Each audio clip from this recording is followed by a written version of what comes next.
it's Kimberly here at South Bay Volkswagen here in sunny San Diego. And today we're going to be talking about some in-depth details about the navigation on the 2019 Arteon. All right guys, so to access the navigation, all you're going to have to do is go on the further right. You're going to go ahead and tap on the navigation, and that's how you're going to be able to access the map. Now, to go ahead and access your destinations, you're going to go ahead and click New Destinations. This is obviously if you have any set up any addresses or anything like that. So this is what we're going to do. We're going to go ahead and enter an address. So for example, I'm going to be using our store's address. Just going ahead and tapping it in, and it's going to go ahead and populate these addresses before you even finish typing it in. So if it's something that you already know where you're going and you know that that's the address, go ahead and tap it. And then there you go. It'll let you go ahead and store this address if you're going to use it further down the road. Let's say it's your home address. You can go ahead and store it by tapping this button right there. And you can adjust the name. You can put work, home, any frequent routes that you take. You can go ahead and save those. And then you can go ahead and click start. The route is being calculated.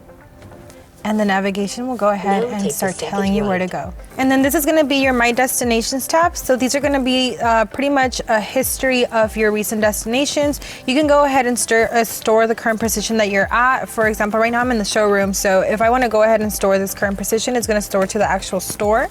And then you have your recent routes, which obviously I don't have any, but then you have your destinations, your last destinations, and it should pop up the address that I just typed in right now. And then right here, you can go ahead and type in your home address since I don't have one. So we're gonna go ahead and click the address tab. The state is gonna be California, city, national city, should populate it right there. And then the street name is gonna be National City Boulevard as well. The street number is 3131. And then you can go ahead and click store as your home address. So when you go to your destinations again, all you have to do is go ahead and click home address, and it'll start directing you to the home address.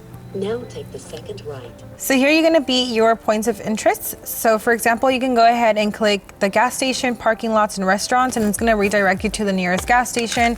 It's also gonna show you the pricing as well as the parking lots and the restaurants. And that's all gonna be right here on your points of interest. All right, and this is gonna be your view mode. So you have 2D, you have the option of 3D, which is gonna be more realistic. And then you have the destination. It's pretty much gonna give you the breakdown of the destination without having to zoom in. It's gonna be much closer. And then you have your actual destination area that's gonna let you zoom in right in there.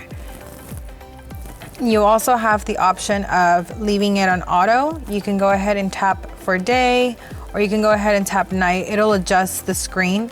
So obviously it's gonna help you too with the brightness when you're driving. It's not gonna be as bright as the day mode, but if you leave it in auto, it'll do it automatically for you. Go back to view, and this is gonna be your split screen, which will show you right up here your next turn or where you're gonna be headed. And this is gonna be a more zoomed out version of the map that you're gonna be viewing. And also right here, you can go ahead and tap it in. Right now it's tapped in to see your points of interest. If you tap it out, it'll just completely not show you the gas stations, nearest parking lots, or nearest restaurants. And this right here, this map tab, it's gonna go ahead and move the navigation from the screen to the actual infotainment cluster up here. And it'll allow you to see where you're going, pretty much your destination as well. You can zoom in right about there. And it'll give you your route pretty much. You do need to have a destination set up on the actual display to be able to view this over here. And then you also have the option of putting this on the actual gauges. So what you would do then is go ahead and click the view button and then go down to navigation, and it'll show you your next move and the time on the left-hand side. Voice guidance, you have the option of leaving the audio on or off, whether you want the computer to tell you where you're going to go next. And this right here is where you're going to be adjusting the volume. You're going to be adjusting it from low to high, or you can go ahead and completely mute it all the way. Voice guidance volume. And your settings right here, it's going to be on the far right. You can go ahead and tap your route options. It's going to show you, you can go ahead and adjust these as you're going. So if you want to avoid the highway, ferries, trains, toll roads, tunnels, and so on, you can go ahead and tap it. It'll be just obviously completely up to your driving modes and how you want to drive. And then it'll show you the option to suggest 3 alternative routes. You have the option of going ahead and tapping that if you want to see different routes available than what the one that's already given to you. But the one that's going to be popping up first is always going to be the fastest route. Then you have the option of short route and economical route. Thank you guys so much for watching. If you guys want any more videos or anything in particular that you guys want us to talk about, please go ahead and drop them down below on the comments. Make sure you like and subscribe, and go ahead and turn on those push notifications, and we'll see you guys next time.